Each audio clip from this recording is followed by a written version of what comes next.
Hello friend, how are you? Welcome to Tripan Study Center. Today we are going to do the chapter of social science and highlighting each and every point of it. Let's see what is our topic today. Methods of colonialism in India.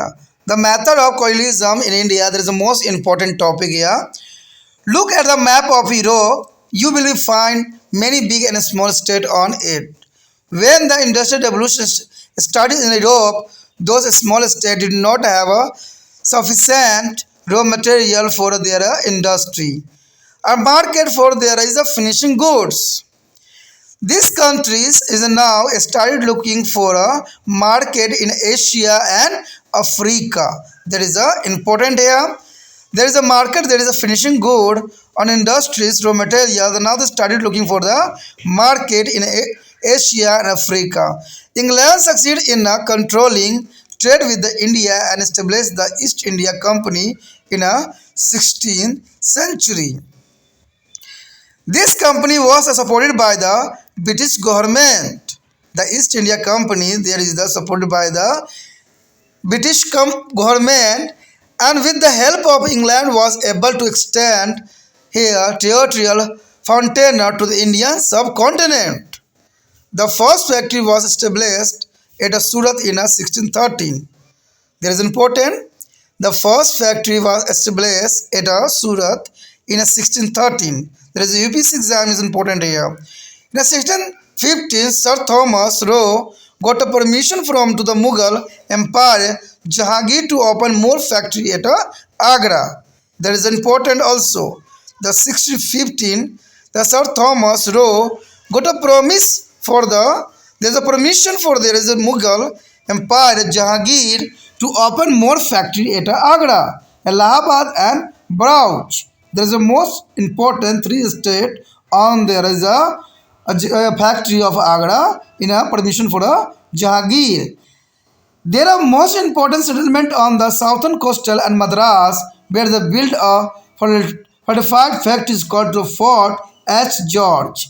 There is a factory in Madras here is called the factory is called for a Fort St. George, and this was the first privatized holding acquired by the Company of Indian Soil, and gradually the company expanded its trading network.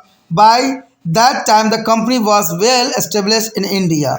It had also succeeded in their eliminating their other well European powers from India. They also started to interfering in political affairs of India as rulers.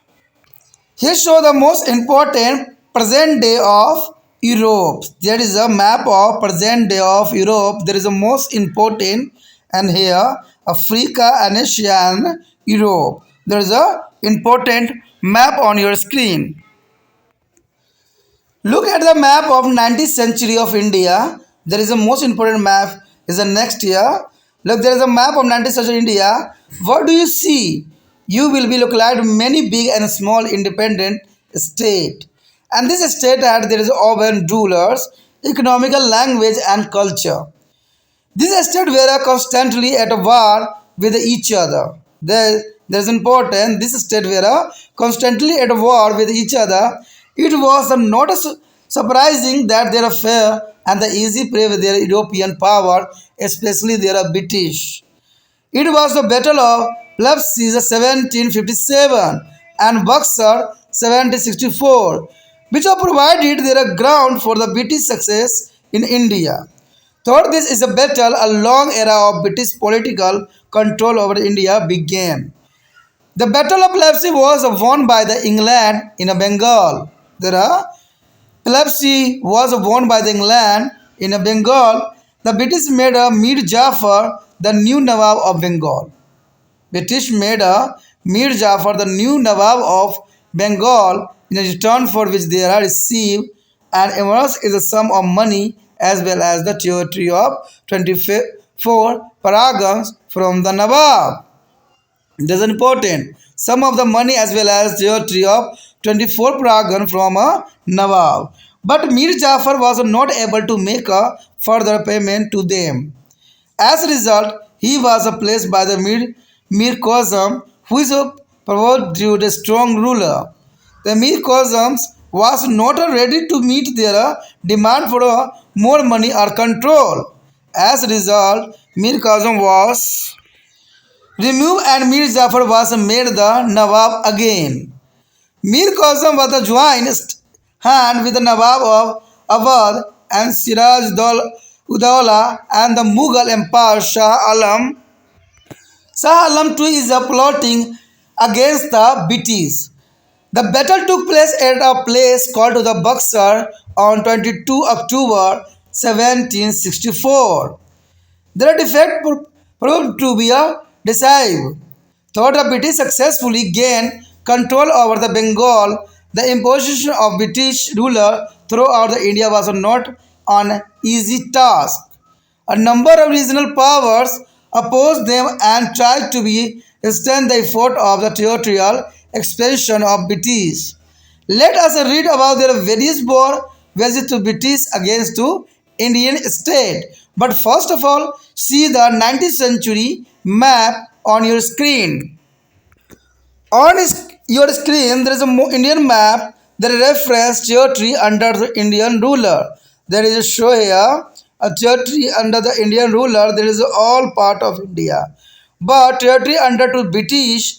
The British is a maximum or highlighted the Kolkata, Bihar, and the Uttar Pradesh, some state, and the also here of the other Mughals is just. But here a territory user to the European power only for the Goa. There is a only for the Goa on a European power, but British power is distributed here maximum best of Bengal, Bihar, and some part of Uttar Pradesh.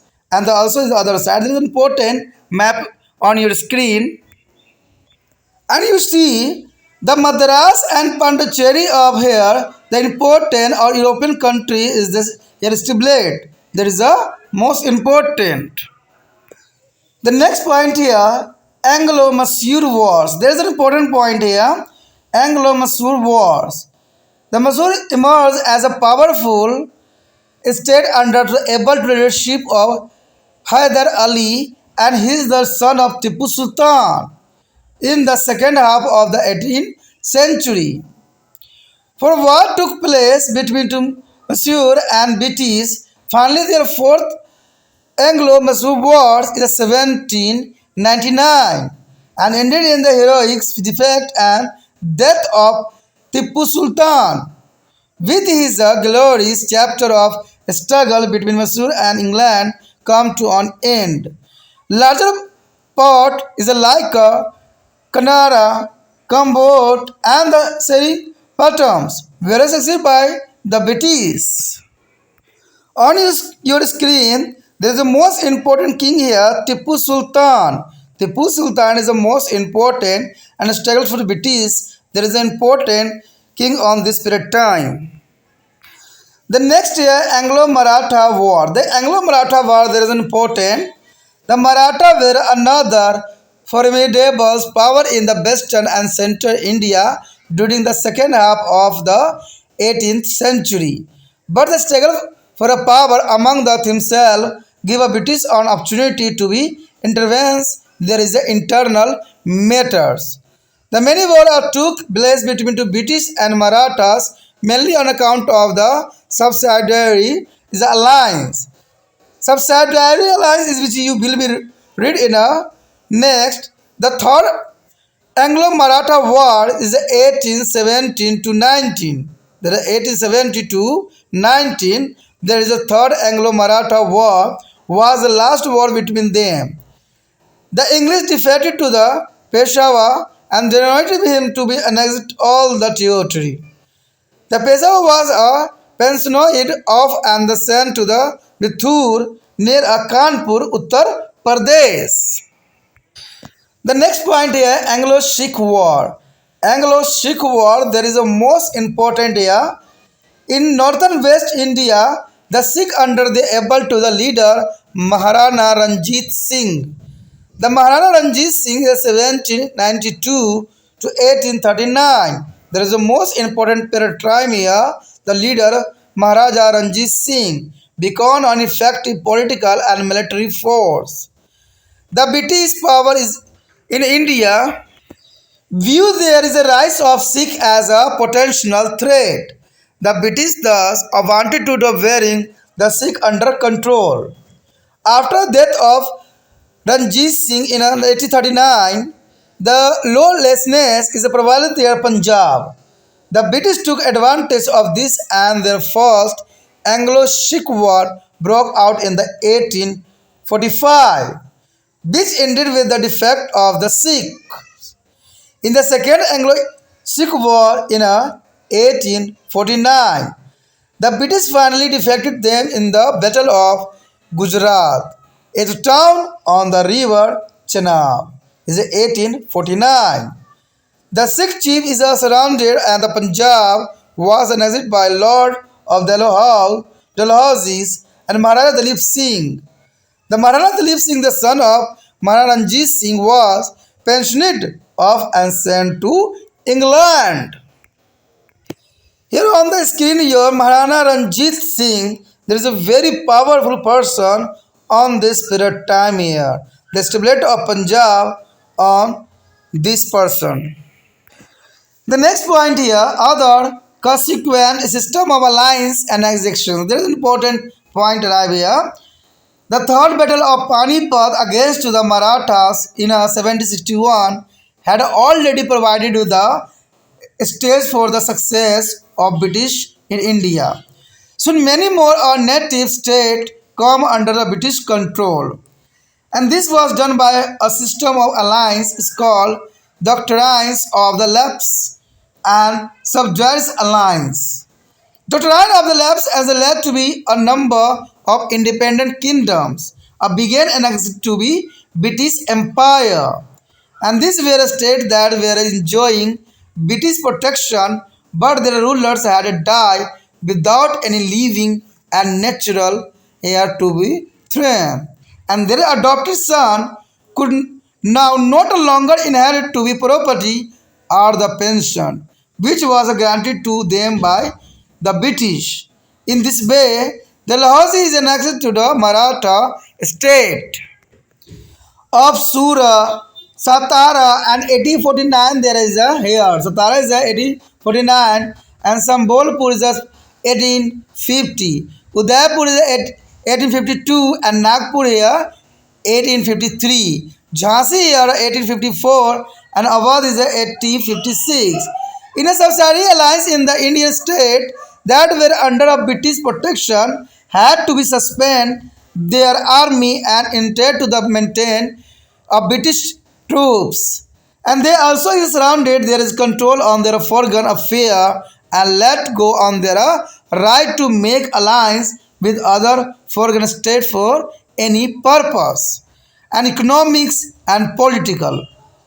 In the return, there was given to protection by British from their revolt. The policy of annexation affected not only their Indian ruler but also those who were depending upon them, such as soldier, craft, and people, and even nobles. Even the traditional scholarly style, a classless, is a lost their protagon, and from there is ruler as a chieftain and noble and the jamidar, and where thus the improvised. And thus by the mid 19th century, so single Indian power was there to challenges are assessed to British. Assam, Arkan, and northern eastern regions and portion of the Nepal and Burma were already annexed to the 1818 to 1826. The British also occupied the Sindh in 1843. There is the most important period time here. Here show the your screen the Rani Lakshmi Bai on this period time. There is a most important battle, Rani Lakshmi Bai of Heritage of the Sun here.